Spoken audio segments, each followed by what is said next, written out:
Hello and welcome to this video lecture. I am Jeyamurugan, Assistant Professor from the Department of Artificial Intelligence and Data Science, Welltech Multitech, Dr. Rangarajan, Dr. Sagundala Engineering College.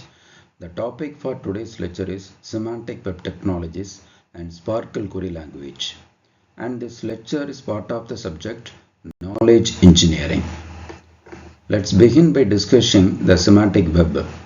The main purpose of the semantic web is to accelerate the evolution of the existing web so that users can find, share and join information with less effort. Humans currently use the internet for many tasks such as booking online tickets, searching for various information and using online dictionaries. The semantic web is a vision for the future where machines can quickly analyze data, which will allow them to perform many laborious tasks such as discovering, mixing and acting on information available on the web. The semantic web is a collection of data that has been linked together so that it can be analyzed by machines rather than humans. It can be thought of as a more advanced version of existing World Wide Web. It serves as a useful data representation tool in the form of globally linked database. The semantic web aims to convert the existing web of unstructured documents into web of information or data by allowing semantic content to be included on websites. According to its creator, Tim Berners-Lee, the ultimate goal of the semantic web is to allow computers to better manipulate data on our behalf. He further explains that the word semantic in the context indicates that the data is machine processable, or what a machine is able to do with the data. The term web connotes a navigable space of interconnected objects with URI to resource mappings. As we can see from the image, what's behind the original vision of the semantic web comes under the umbrella of three things. The first one is automation of information retrieval and the Internet of Things and also the personal assistants. The architecture of the semantic web contains the 7-layer architecture for the semantic web. From the bottom to the top, these layers are Unicode and URIs. The next one, XML, Extensible Markup Language and its schema, and XML namespaces, RDF, Resource Description Framework, and RDF schema and topic maps. And the next ontologies, logic, proof, and finally a trust. The bottom layer of the semantic web consists of Unicode and URIs. Unicode provides specification for the characters used by documents on the semantic web, and URIs are for identifying these documents. Unicode builds a larger code space by converting characters such as Latin character capital A to unique numeric values called code points. These code points are then converted to byte serializations or encodings. Rendering engines convert these byte serializations to clips, which are usual representation of characters. It is important to note that Unicode does not standardize clips. Some Unicode encodings include UTF-32, UTF-16 and UTF-8. UTF-8 is the Unicode subset used to encode XML documents. The first part of the bottom layer is Unicode, and the second part is the URI, means Uniform Resource Identifier, since these URIs are made out of characters. The issues of internationalizing character sets can potentially impact URI interoperability.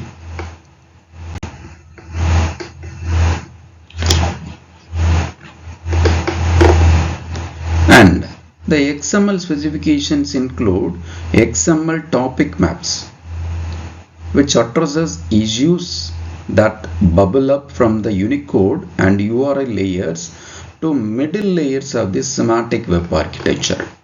Next, let's look at ontologies. Actually, ontology is a term that has taken on new meanings as a result of its adaptation by the software community. In philosophy, ontology is the study of being. It is a formal description of what exists. For a web, ontology combines taxonomy with the inference rules.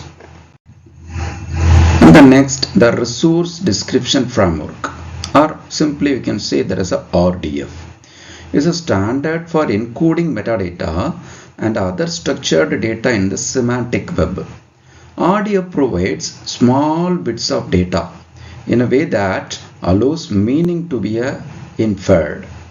This can include criteria of how data should be interpreted, which results in a much higher overall informative value because context or intent cannot be deduced.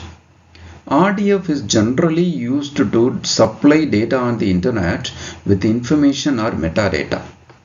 RDF specifies structures and transfers metadata and also provide the basic XML syntax for software programs to interchange or use the data. The URI or URL specifies where the data is located.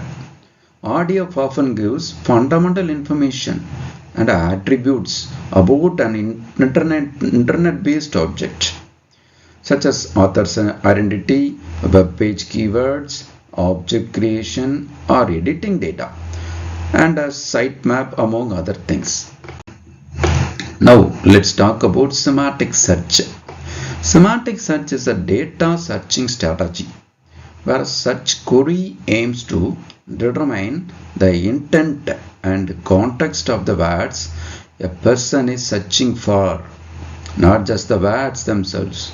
Semantic search finds the most relevant results in a website, the database or other data repository by accessing that interpreting the search words. Semantic search is based on the semantic of a language. Unlike traditional search engines, semantic search is based on the context, substance, intent, and context of the sought phrase. Semantic search includes natural language aspects such as location, synonyms of a keyword, and word variants. Some of the search algorithms and approaches that have led to semantic search concepts include keyword to concept mapping, graph patterns, and fuzzy logic. And this image visually explains semantic search. It shows how a query is processed from the search term into a result, which is a key concept of a semantic web. Actually, semantic means a machine processable navigable space. Now we move on to Sparkle. Sparkle is a recursive acronym that stands for Sparkle Protocol and RDF Query Language. It facilitates to extract information in the form of URIs, blank notes, and plain or typed literals. It can also extract RDF subgraphs and construct new RDF graphs based on information in the queried graphs. The Sparkle uses various types of graph patterns. The first one is a basic graph pattern, which is a set of triple patterns, and second one is a group pattern, which is a set of graph patterns that must all match, and the next one is a value constraints, which is a restrict RDF terms in a solution, and the next one is a optional graph patterns, which are additional patterns that may extend the solution. The next one is an alternative graph pattern, which two or more possible patterns are tried. Then last one is a patterns on named graphs, which is the patterns are matched against named graphs. Let us see one by one in detail. A basic graph pattern, which is a basic graph pattern is a set of triple patterns. A triple pattern is similar to an RDF triple. RDF means already know that a resource description framework which has a subject, predicate and object. That's why we can say there is a triple. However, in a triple pattern, any component can be query variable and literal subjects are also allowed. Matching a triple pattern to a graph creates bindings between variables and RDF tabs. A pattern solution for a graph pattern GP on a graph G is any substitution such that a sub GP is a subgraph of G. The basic graph pattern with multiple matches, actually we have the data on the right which contains two entries, one for Johnny Lee Outlaw and another for Peter Goodke. The query on the left uses basic graph pattern with a FOF name and FOF inbox.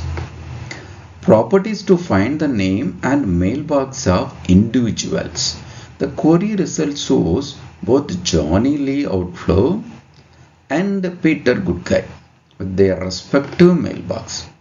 So this also illustrates a graph, a groove graph pattern, which is a set of graph patterns. And this slide illustrates a basic graph pattern with the blank nodes. Actually, the data contains two blank nodes. Okay, so -:A and _:B with the FOF name. The query selects X and name, where X has a FOF name and name of name. The query result returns the two entries, but the blank nodes are represented as :C and :D, which are local to the query result. And this slide shows two different ways to write a groove pattern that yields the same result. The first query explicitly uses two triple patterns separated by a period. The second query uses a shorthand syntax with a semicolon to indicate that the second triple pattern shares the same subject as the first. Actually, the first query explicitly uses the two triple patterns separated by a period, and the second query uses a shorthand syntax with a semicolon to indicate that the second triple pattern shares the name subject as the first. That is, a subject as the first one. The next pattern is the value constraints. Here we demonstrate the use of value constraints with a filter keyword. The data includes two books, Sparkle Tutorial with a price of 42 and the Semantic Web with a price of 23. The query selects the title and price of books, but the filter option uses that prices less than 30 restricts the results to only include books with a price less than 30. The query results correctly returns only the Semantic Web and its price 23. And the next, this slides is an example of using a regular expression with the filter keyword. The query is designed to find the name and email addresses of authors of a paper about Sparkle. The filter, the regex with the title Sparkle but uses regular expression to match the title. So with that, we can find the name and email addresses of authors of a paper about the sparkle.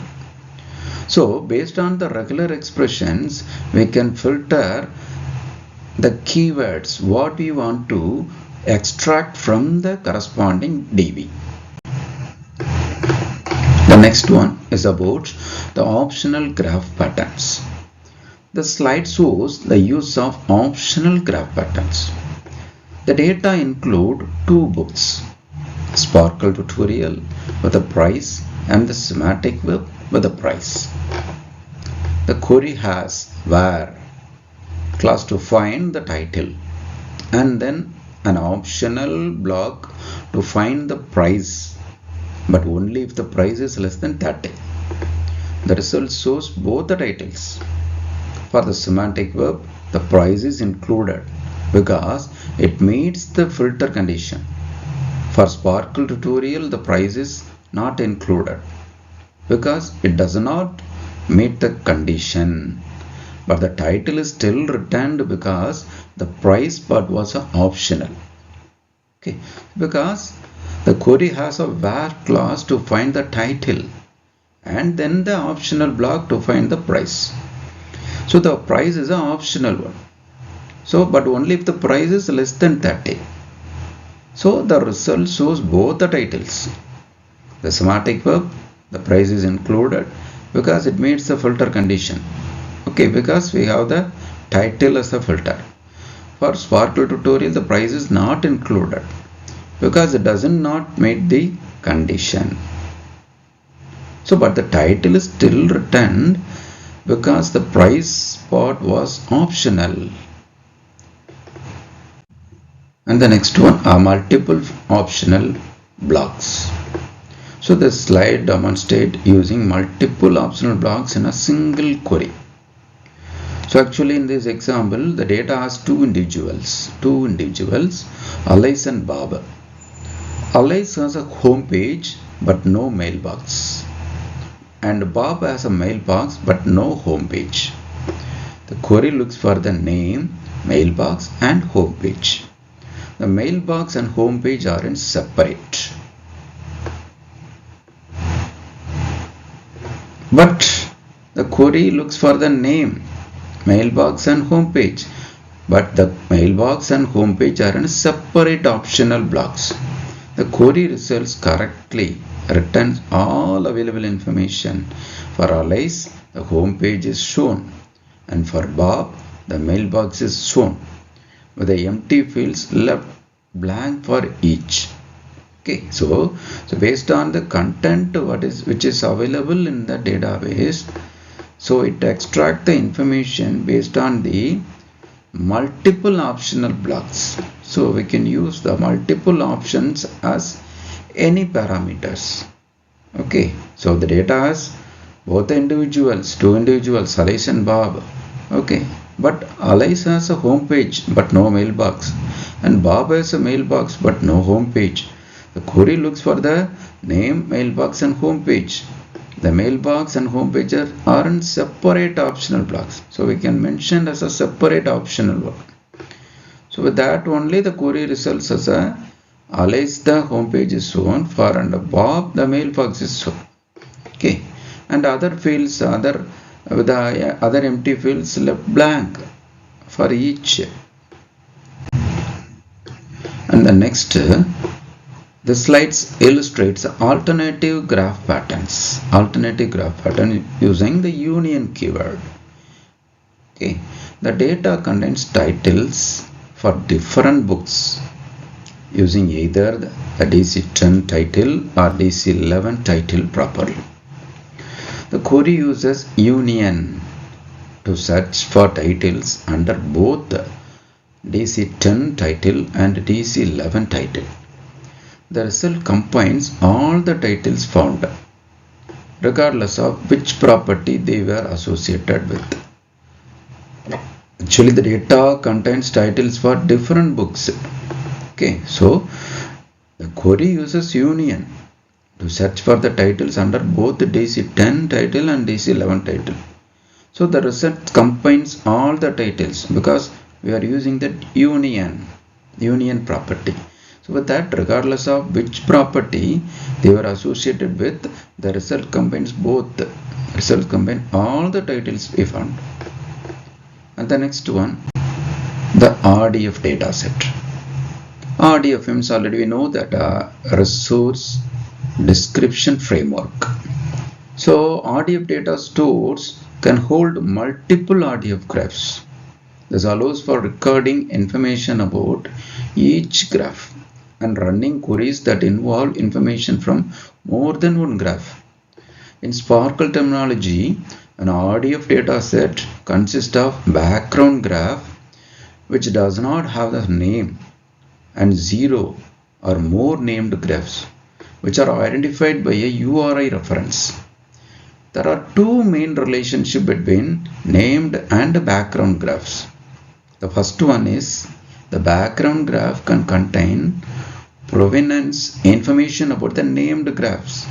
This is useful when the application does not directly trust the information in the named graphs. And the second one, the information in the named graphs can also be included in the background graph. Okay, so which is the main relationship between the named and the background graphs. So with the help of that RDF, the data stores can hold multiple RDF graphs. So with the help of that only, the recording of information about each graph and running queries that involve information from more than one graph. So that's why we are using this RDF data set. So with that only, the two main relationship can be built. Okay. The next one is the example of the first type of relationship between the named and the background graphs. Okay, here the background graph contains DC publisher information for two URIs. The first one is example.org for Bob, and the second one is example.org for Alice. So both the URIs, the named graphs identified by those URIs, contain the actual FOAF data for Bob and Alice. Okay, so actually whenever we are representing that URI, it must have the pattern like http:/example.org/bob. So with the extension of that domain and the corresponding page, web page related informations. Okay, so the named graphs identified by those URIs contain actual FOAF data for both Bob and Alice. And the next one is RDF data set, that same relationship between named and background graphs. One more example. Okay, so this slide shows another one example of this second type of relationship. So in this case, the background graph includes the same FOAF for Bob and Alice as the two named graphs. Okay, so these two named graphs, both the example.org/Bob and that example.org/Alice. So both the named graphs identified by those URIs contain the actual FOAF data for Bob and Alice. And then the next slide is about two named graphs that we will see in our next queries.